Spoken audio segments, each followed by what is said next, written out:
먼저 성경을 보면 구약 시대는 여호와라는 이름이 대부분 나오십니다.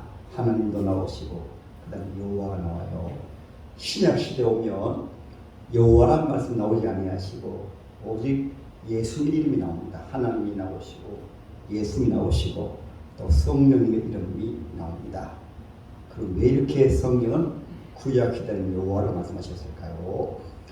삼위일체 하나님께서 우리 인류를 구원하시고 또 계획을 세우시고 그 이후에 천지 만물을 창조하실 때 우리 인류를 구원하시는 그 모든 일은 주 예수로 말미암아 구원하기로 하나님이 작정해 오셨어요. 그리고 그 작정하신 하나님의 자녀를 위해서 구원하실 때 구약 시대는 예수님이 여호와라는 이름으로, 여호와라는 뜻은 스스로 계신다는 뜻입니다. 성부 하나님은 영원무한 천국에 계시면서 하나님께서 우리를 구원하시는 그 모든 구원의 일을 성자 예수님 앞에 다 맡기셨기 때문에 구약에는 성자 예수님이 여호와라는 이름으로 이스라엘 백성들을 인도하시고 구원하신 이름으로 소개되고, 또 성령 하나님은 구약 시대도 하나님의 신으로 예수님이 구원하신 그 사역을 성령께서 도우셨어요. 신약과 동일합니다. 신약에는 이제 성자 예수님이 사람이 되어 오셔서 주 예수라는 이름으로 먼저 3년 반 동안 33년 동안은 사람이 되어 오셔서 선자로서 하나님의 신령한 말씀의 꼴을 우리에게 먹여주시고, 그것이 사복음입니다.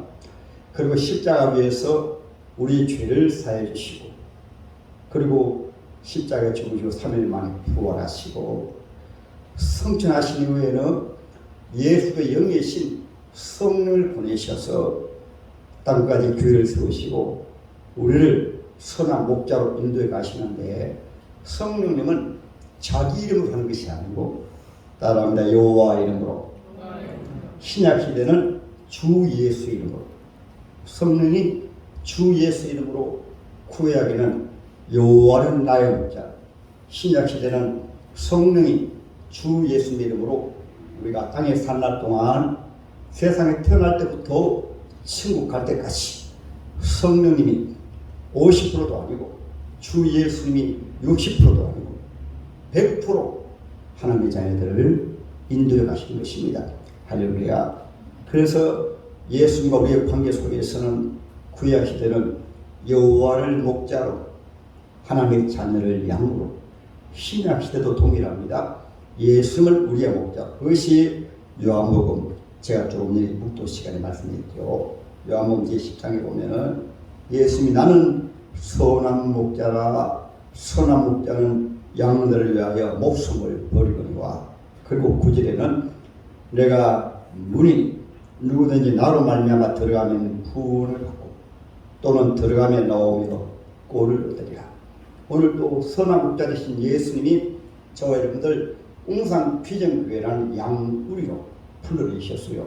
불러내셔가지고 여러분들이 교회 나오실 때마다 선한 목자 예수님을 통해서 하나님의 신령한 꼴을 잡수시고, 또 우리 하나님이 주시는 성령의 생수를 마시게 하시고, 할렐루야. 그것이 오늘 본문의 말씀이 되어지는 거예요. 그래서 저와 여러분들도 지금까지 어떻게 살아오셨던지 간에 선한 목자 되시는 예수님이 나의 목자가 되셔서 인도하시며 부족함이 없는 삶을 삽니다. 지금 세상은 보세요. 비참한 세상입니다. 무서운 세상입니다. 사람이 가장 무서워요. 또한 사람을 믿을 수도 없습니다. 가족도 믿을 수가 없어요. 왜냐하면 공유원 대자문자 사탄마귀가 아담과 하와를 유혹한 이후에는 예수님이 여호와가 목자이신데 영적으로 사탄마귀가 목자가 되어가지고, 그것이 어떻게 나타난가 하면 모두가 너가 하나님같이 되라, 너희가 목자가 필요 없어, 너가 최고의 존재야. 오늘날 또 세상의 법은 모두 이렇게 만듭니다. 인본주의로 인간이 최고의 존엄한 존재다. 사실 하나님을 경외하면서 하나님의 자녀가 되면 최고의 존엄한 존재예요. 그러나 하나님 없이 인간이 최고의 존엄한 존재다. 그리고는 그렇게 말하면서도 사람을 죽이기를 벌레 죽임만 못하게 죽이고 요군다는 보세요. 출소해가지고 얼마 돼가지고 어느 집에 귀한 아내이고 귀한 어머니이고 귀한 딸이잖아요. 그런 생명을 가치 없이 그렇게 죽이고 때로는 보험을 들어놓고 자기 남편을 죽이고 자기 부모를 죽이기도 하고 자식을 죽이기도 하고 생명이 귀한 줄 모르고 모두 때로는 악법까지 만들어가지고 특히 공산주의 자체는 유물론자로 사람의 생명을 귀하게 여기지 않습니다. 그럼에도 불구하고 왜 공산주의가 이 지구상에 아직까지 존재하고 있는가? 공룡에서 잡은 자 사탄 마귀가 너가 하나님까지 되어가지고 인생 100년 미만 사는 동안에 네 마음대로 살아라. 온갖 죄악을 다 해가고 이성에 선도 없고 짐승과의 선도 없고 인간관계에 선도 없고 좀 뛰어난 사람들 내가 신이 해가지고 저 구간 땅에는 거의 70년 동안 우리가 똑같은 주인인 김일성을 하나님으로 숭배하고 김정일을 하나님의 스스로 숭배하고 김영은을 하나님으로 숭배하고 그냥 말하면 바로 총살입니다. 그런데도 왜 많은 사람들이 좋아하는지 압니까? 공중원세 잡은 자 사탄 마귀가 아담 때부터 죄에 뒤집어 씌워버리니까 사람을 신으로 숭배하고 해달 별들을 신으로 숭배하고 동물을 신으로 숭배하고 눈에 보이지 않는 용왕을 신으로 숭배하고 그래서 우리 인류가 이렇게 비참한 인류가 되는 것입니다. 그래서 하나님께서는 이러한 일을 알기 때문에 구약 시대도 우리 인류에게는 여호와는 나의 목자시니 인생들아 인생은 대단한 존재가 아니고 양이다. 한번 따라하면 나는 양이다. 할렐루야. 신약 시대도 똑같습니다. 우리는 양입니다. 양의 특징이 여러 가지 있습니다. 양은 짐승 가운데 가장 약한 짐승이에요. 가축이에요. 양은 송곳니가 없습니다. 뿔이 없습니다. 발톱이 없습니다. 이 광야 같은 세상을 살아가려면 우리가 맹수의 세계에서도 뿔도 있고 발톱도 있고 사나워야 되는데 양만큼 순한 존재가 없어요. 우리 하나님의 자녀가 하나님 앞에 그러한 존재인데 아담 때부터 사탄의 밥이 돼가지고 그것이 에베소서 2장에 자주 말씀드리잖아요. 너희는 허물과 죄로 죽었다. 너희가 전에 공중원에서 잡은 자 사탄 마귀를 따랐으니 곧 지금 불순종의 아들들 가운데 역사하는 중이라. 불순종의 아들들은 누굽니까? 자기 마음대로 사는 거예요. 자기가 하나님처럼 삽니다. 자기 인생 자기가 산다고 합니다. 그것이 바로 사탄의 밥이 되어가지고 공중원에서 잡은 자 사탄의 노예로 사는 거예요. 그래서 그것이 나타날 때는 사람들이 모두 자기 마음이 원하는 대로 모두 자기 육체가 요구하는 대로 육체가 요구하는 것을 먹어야 되고 입어야 되고 마셔야 되고 취해야 되고 거기에서 나중에는 마약까지 취하게 됩니다.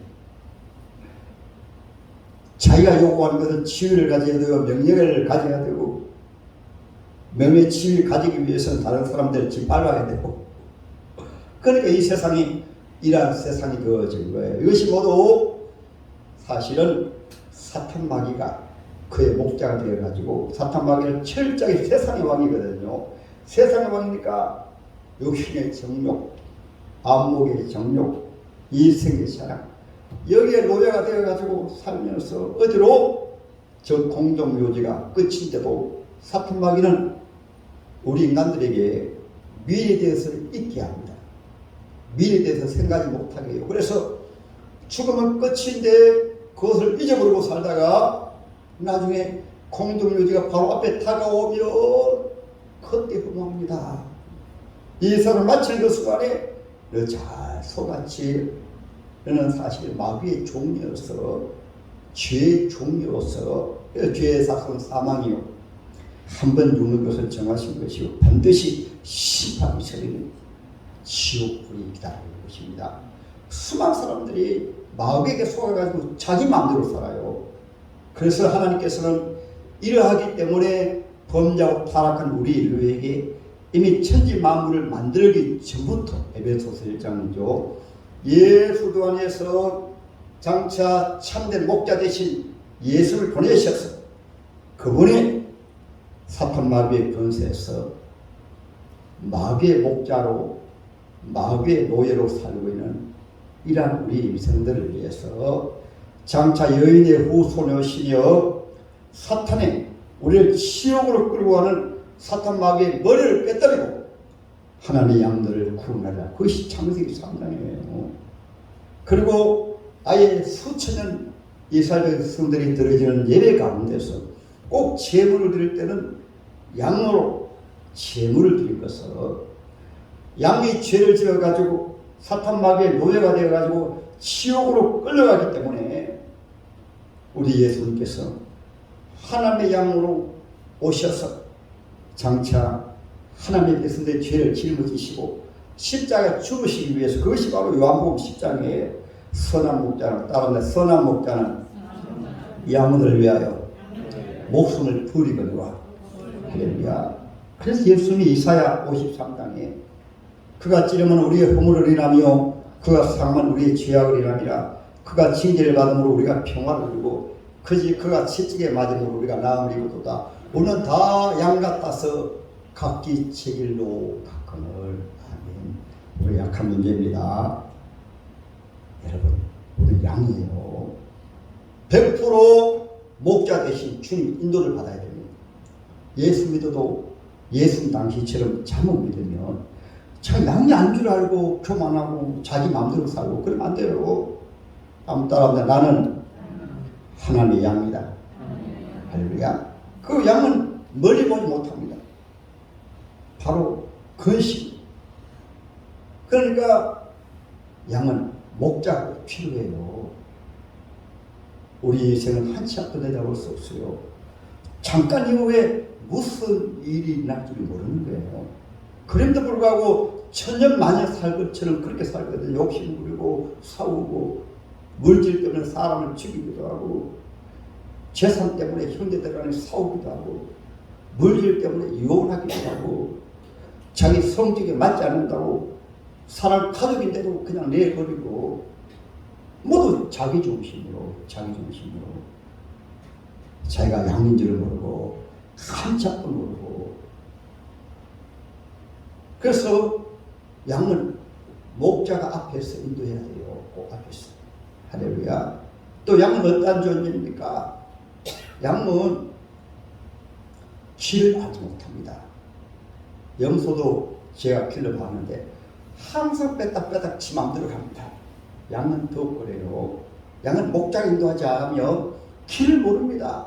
우리 인생은 길을 못 나가요. 그래서 예수님은 왜갖고 비료 진료 생명이 나로 말미암지 않고는 아버지께로 올 자가 없느니 하나님 앞에 나가는 길을 모르기 때문에 막혀버리기 때문에 예수님은 제사장으로 오셔서 십자가에서 자기 몸을 찢어가지고 하나님 앞에 나가는 길이 막혀버렸거든요.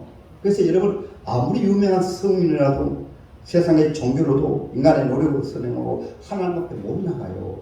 그래서 베드로전서 사도행전 4장 12절에 베드로가 외쳤어. 천하인간의 구원받을 이름이 예수 외에는 우리에게 없다. 그래서 제가 전도할 때 예수 믿으면 천국 가시고 예수 안 믿으면 지옥 갑니다. 예수 안 믿으면 무조건 지옥 갑니다. 그러면 안 믿는 사람들 오해예요. 왜 기독교는 독불 장군처럼 다른 종교를 무시하느냐. 그래서 제가 또 그런 생각을 가진 줄 알고 이렇게 외칩니다. 하늘의 태양은 오직 하나입니다. 하나님도 창조주도 한 분이시고 나를 낳으신 아버지는 오직 한 분이십니다. 천지의 하나님 외에는 다른 신이 없습니다. 예수 믿으면 천국 가시고 예수 안 믿으면 지옥 갑니다. 이렇게 외칠 수 있는 것은 구원자는 오직 예수님밖에 뿐이시기 때문에. 할렐루야. 오늘 타락한 교단, 지금 WCC라든가 또 NCC라든가 기독교 안에서도 정통이라 이름을 가지면서 잘못된 성경을 바로 믿지 못함으로 통합해가지고 천주교하고도 하나 되자, 불교하고도 하나 되자. 여러분, 진리는 진리 자체가 하나님이 아니에요. 태양이 하나인데 태양은 나 혼자다. 이단입니까? 잘못되었습니까? 태양은 하나이니까 하나인 거예요. 창조주와는 한 분이시니까 한 분을 외치는 거예요. 오직 주 예수 믿어야 구원받으니까 예수 외에는 구원자가 없다고 말하는 거예요. 그것은 다른 종교를 비방하는 것이 아닙니다. 종교가 왜 생겨났습니까? 타락한 이후에 사람들이 종교를 만들어가지고 조금 뛰어나면 그 사람을 종교로 만들어 쓴 거잖아요. 그것이 석가모니 아닙니까? 석가모니가 신이 아니잖아요. 마호메이 신이 아니잖아요. 이슬람교를 만들었잖아요. 공자님이 신이 아니잖아요. 유교를 만들었잖아요. 저 태양이 신입니까? 태양신을 만들었잖아요. 달이 신입니까? 칠성별이 신입니까? 칠성별을 만들어가지고 애기를 점지해 준다고요. 모두 사람을 다 신으로 만들어가지고 거기다가 나무를 신으로 만들고 돌을 깎아가지고 신으로 만들고, 그래서 기독교 예수만을 믿으며 따라합니다. 오직 예수님만이 길이시다. 할렐루야. 구원받는 길 외에는 예수 외에는 없는 것입니다. 우리 양들은 어떠한 존재입니까? 자기 스스로 꼴을 찾을 수 없어요. 독초가 많이 있습니다. 독초가 많이 있어요. 우리 하나님 잘못 믿으면 독초인지를 모르고 죄의 독초를 먹고 그렇게 후덕이는 경우가 많이 있어요. 잘못된 길을 가고 쓰러지고 넘어지고 잘못된 독초를 먹고 지혜의 말씀도 바로 배워야 돼요. 할렐루야. 특별히 구역장 같은 경우에는 이제 목사님의 말씀을 잘 받아가지고 최고의 좋은 말씀이, 예를 들어 이번 원래는 그렇게 하고 있잖아요. 담임 목사에게 귀를 쓸고 말씀을 받으면 그것을 잘 소화해가지고 구역원들 이해 잘못하거든요. 예수님이 그 방법 사용했습니다. 대중들에게 말씀을 전한 다음에 제아들이 모이며 예수님 앞에 물어봅니다. 예수님, 오늘 하신 말씀이 무슨 말씀입니까? 물어보면 예수님 그 말씀을 상세하게 설명해 줍니다. 성도들 들어도 잘 몰라요. 그러면 오늘 말씀 같은 경우에는 여호와를 나의 목자 같으면 다른 말씀 얘기하지 말고 자기 생각을 말하지 말고 하나님의 받은 말씀을 잘 소화해가지고 오늘 말씀 이해가 됐어요. 여호와가 스스로 계신 분이시고 구약 시대는 예수님 여호와의 이름으로, 신약 시대는 주 예수님으로 우리를 구원하시는 하나님 예수님 목자이십니다. 그래서 부산에 가면 동대신동에 유명한 교회가 있습니다. 그 교회는 담임 목사가 말씀을 주면 주일학교의 선생님, 구역장은 그 말씀을 받아요. 그러니까 주일학교가 폭발적으로 부흥하고 정부에서 가장 부흥한 주일학교가 바로 대신동에 있는 그 교회입니다. 그 목사님은 순교하셔가지고 침묵하셨어요. 할렐루야. 그래서 들어가며 나오며 꼴을 얻느니라. 하나님의 말씀에 꼴을 먹고 그 꼴을 먹은 꼴을 양떼들에게 나누어 주는 거예요. 믿으시면 아멘. 할렐루야. 그래서 잘못되면 독초를 먹어 놓으면요, 독초를 교리적으로, 신학적으로, 영적으로, 하나님의 말씀 해석으로 바른 말씀을 전해야 되는데 자기 생각을 집어넣어서 잘못 전해버리면 그 말씀을 받으면 신앙이 바로 안 자라요. 그러니까 우리 주님은 우리 양떼들을 따라하며 꼴을 주신다. 오늘 본문에 보세요. 그 하나를 푸른 풀밭에 누이시며, 주는 성령으로 하나님 교회를 세우신 것은 교회를 통해서 들어가며 나오며 꼴을 얻느니라. 그러면 주님 어떻게 꼴을 주세요? 주의 종을 세워서 그 말씀을 기도하게 하시고 양떼들을 위해서 기도하게 하시고, 그 양떼들을 위해서 기도하는 가운데 주님이 말씀 주시면 양떼들에게 꼭 필요한 말씀을 강대상에서 전하게 하는 거예요. 그런데 양이 자신의 존재를 잃어버리고 내가 스스로 목자다 라는 양이 아니다, 그러면 안 되는 거예요. 양은 꼴을 잘 먹고 소해야 됩니다. 할렐루야. 그래서 시편 1편 말씀 보세요. 복 있는 사람이 누굽니까? 복 있는 사람은 하나님의 말씀을 주야로 묵상한다. 주야로 묵상한다는 말씀을 양이 꼴을 먹고 속에 새김질을 합니다. 새김질을 가지고 그 말씀을 가지고 묵상하며 사는 것을 말하는 거예요. 오늘 여호와의 목자에 관한 말씀을 들으면 그냥 끝내는 것이 아니고 목자 되신 예수님께서 나를 말씀의 꼴로 한 주간 동안도 먹이시고 먹일 때 어떻게 들은 말씀을 읽은 말씀을 마음속에 되새기면서 그래서 성경에 보면 시편에는 한번 따라하면 업저우리로다. 양이 누워가지고 늘 꼴을 되새기듯이 하나님 말씀을 늘 되새깁니다. 그래서 하나님 말씀을 그냥 받는 게 아니고 양식의 짐은 푸른 초장으로 우리를 인도해 가십니다. 할렐루야. 양은 또한 넘어졌을 때 결코 일어나지 못합니다. 시험 들고 어려울 때 주님 앞에 나오셔서 주님 말씀으로 일어서고 예배 드리다가 일어서고 주님의 기도를 통해서 일어서고 할렐루야. 주님 그렇게 세우시는 거예요. 혼자 못 일어나요. 힘들 때 여러분 귀에 나오시기 바랍니다. 힘들 때 담임 목사를 초청하시기 바랍니다. 할렐루야. 성경에 보세요. 수냄 여인이 가장 어려움을 하니까 바로 엘리사에게 사람을 보내니까 먼저 이걸 뜨잖아요. 신학생이 비도로 말미암아 그 자녀가 팔려가니까 바로 엘리야에게 또 엘리사에게 사람을 보냅니다. 엘리사가 옳게 해결되는 거예요. 양이 회복되는 것은 목자를 통해서 말씀을 통해서 회복되는 것입니다. 사람 찾아다니지 마시고 할렐루야. 따라합니다. 회복되는 것도 하나님의 말씀으로.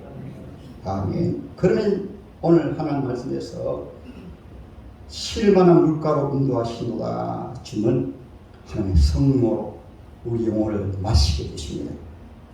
할렐루야. 예배 드리는 가운데 하나님의 성령이 임재하시고 특별히 하나님의 성전에 예배 드릴 때 기도할 때 하나님의 성령이 우리에게 임재해 주심으로 우리를 만져주심으로 우리 영혼이 새롭게 소생이 되어진 것입니다.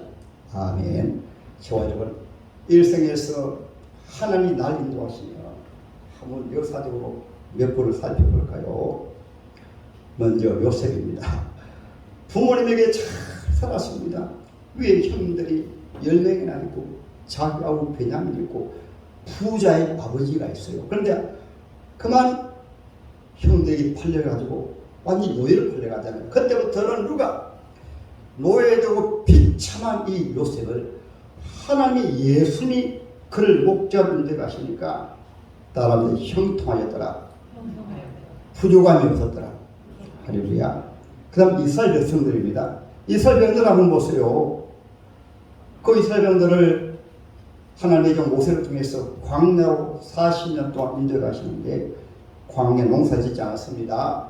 광야에 장는 살 수도 없습니다. 그렇다고 광야에 곡식이 있는 것이 아닙니다. 먹을 것이 있는 것이 아닙니다. 무려 40년 동안 하나님 목자로 인도해 가시는데 낮에는 구름 기둥으로 인도해 가시고 밤에는 불 기둥으로 인도해 가시고 필요하면 만나를 주시고 필요하면 메추라기를 주시고 홍해 바다도 갈라주시고 주님 다 하세요. 우리 인생은 목자 대신 예수 인도하시는 것입니다. 자기 마음대로 사는 게 아니에요. 자기 실력으로 사는 게 아니에요. 자기 노력으로 사는 게 아니에요. 단지 우리가 양으로서 목자 인도를 받는 가운데서 신앙 자체가 여호와를 우리를 봅니다. 하나님을 우리를 봅니다. 목자 대신 예수를 바라봅니다. 그것이 믿음의 삶이에요. 대부분 왜 넘어지고 신앙생활하며 방황하고 힘드는가? 특별히 연약한 사람들은 그래도 보이지 않는데 예수 당시에도 좀 자기가 대단하다고 생각하는 사람들은 자꾸 자기 힘으로 살고 자기 힘으로 충성하고 자기 힘으로 살고 그럼 자기도 모르게 양이 아니라 교만해집니다. 염소, 성경에 염소가 뿔이 있거든요. 염소는 뿔이 있기 때문에 양들 자꾸 치워박아요. 그 성경에서 마지막 때는 염소는 천국을 못 가요. 단지 세상에서는 이래와 갖고 마귀의 종되었던 우리들을 주님이 점점 변화시켜가지고 처음에는 이래와 같은 존재에서 주님 염소로 변화시키시고 염소와 같은 존재에서 양으로 변화시켜 주시오. 할렐루야. 주님이 우리를 변화시켜 가십니다. 할렐루야. 요셉이 그랬죠. 이스라엘 백성들이 그랬죠. 40년간 주님이 책임지시잖아요. 오늘 말씀의 주인공 다윗이 그렇지 않습니까? 자기 아버지가 이새인데 이새는 다윗에게 도움을 줄 수 없었어요. 어느덧 자랄 때까지는 도움을 주었습니다. 그러나 다윗이 조금 자랐을 때부터는 아예 누가 사울 왕이 다윗을 잡아 죽이려고 합니다. 다윗이 죽었습니까? 안 죽었잖아요. 하나님이 보호해 주시니까 골리앗 장수 앞에서도 여호와 하나님의 목자가 되어 주시니까 오늘 말씀처럼 하나님이 이 다윗을 인도해 가시기 때문에 다윗을 소생시키시고 자기 이름을 위하여 의의 길로 인도하신 것. 그럼 성경 시대만 그럴까요? 강명소교입니다. 중학교 2학년 때 아버지 돌아가시고 어머니마저 돌아가시고 그래서요. 나오죠. 보세요. 소교입니다. 버림받아가지고 서울에 지하철 서울역에서 거지를 있는 가운데 좀 똑똑하니까 거지들이 학교에 보내야 되겠다 해가지고 속이 학교에 보냈어요. 거지들이 돌볼 사람이 없으니까 거지 동생들을 고아원에 보내버려요. 거지를 있는 가운데 학교 졸업합니다. 또 대학에 길이 열려요. 대학까지 소경들이 보냅니다. 거지들이 보내요. 그래서 귀한 자리 만나가지고 한국 최초로 소경으로 미국으로 유학을 갑니다. 미국 가가지고 하나님 함께 하시니까 소경으로 명문대학교 졸업합니다. 박사학위가 됩니다. 유엔 대표기구에 장애인 대표로 유엔 대표기구에 책임자가 되어가지고 백악관에 근무하면서 부시 대통령하고 사진 찍는 거 보세요. 부모가 인도했습니까? 여호와가 목자가 되시니까. 또 한 사람은 유태인 박사입니다. 유태인 박사. 18살 때 머선으로 있다가 18살 때 중학교 들어갔는데 저 서울 올라가가지고 그것도 야간 중학교 들어가서 18살에 완전히 빚더미에 있는 부모님 때문에 어린 나이에 머선으로 갔잖아요. 그게 누가 도와줍니까? 부모님 안 도와줘요. 못 도와줘요. 그런데 하나님이 인도하시니까 지금 세계적인 인물입니다. 지금 90이 다 되어도 세계적으로 농학박사로 건국대학교 부총장으로 지금 너무 바빴어요. 그 책을 우리 학생들이 많이 보세요. 우리 유태인 박사님이 쓴 책을 한번 보세요. 이런 분을 말씀드리면 끝이 없어요. 이 부족한 사람도 말도 들고 1979년 7월 19일날에 주님 부르신 이후에 지나고 보니까 주님이 굽이굽이 다 힘들어 가시는데 시골에 있을 때는 시골에 개척을 해가지고 서울까지 사당동에는 신학교 다니는 가운데 야간으로 일주일 투병이 하면서 그 구길로 정송, 예천, 문경, 수암구, 청주, 장호원, 성남, 사당까지 밤길로 다니면서 죽을 고비를 수십 번 했습니다. 그 가운데 주님이 지키시고 또 시골에서 또 대구신학교 2학년 때는 대구신학교로 또 옮겨가지고 3년 동안 그 야간에 먼 길을 다니고 그 비파정도로 죽을 고비 얼마나 많은지 몰라요. 그렇게 주님이 목자 되어주셔가지고 오늘 이렇게 저와 여러분에게 여러분 앞에 말씀을 드린 말씀인 거예요. 우리가 지난날 보면 따라합니다. 주 예수님이 날 인도하셨다. 할렐루야. 그러면 앞으로도 나를 주님이 인도해 가신다. 아멘. 그러므로 부족함이 없는 삶을 삽니다. 저는 사실 많이 어려웠어요. 그렇지만 주님께 있을 때도 주님이 나의 목자시니까 어렵다는 말 안 했습니다. 근데 손 내밀지 아니었어요. 어려운 가운데도. 때로 처음에는 손 내밀으니까 하나님이 막으시더라고. 왜 나야 목자인데 왜 손 내밀느냐고. 주님만 바라보니까 꼭 필요한 거 다 주세요. 특히 어려운 분들, 우리 청년들 주님 바라보시고 특별히 어렵더라도 그냥 손 물리지 마시고 주님 앞에 맡기시고 기도하시고 주님 바라보면 주님이 여러분들 인도해 가십니다. 할렐루야. 여러분들이 꿈을 주시고 희망을 주시고 나이가 들어가지고 자꾸 부모님에게 손버리지 말고 주위의 사람에게 손버리지 말고 이제 청년이라고 하는 것은 하나님은 나의 하나님이십니다. 저는 시골에 30살에 개척할 때도 그렇게 힘들었지만 주일 목자가 되어주시니까 교회가 세워지게 하시고 주일 목자로 오시는 할렐루야. 여러분의 인생에 주님의 목자 되시면 장래 걱정하지 마세요. 염려하지 마세요. 주님이 여러분의 인생을 따라합니다. 천국까지 인도해 가신다. 할렐루야.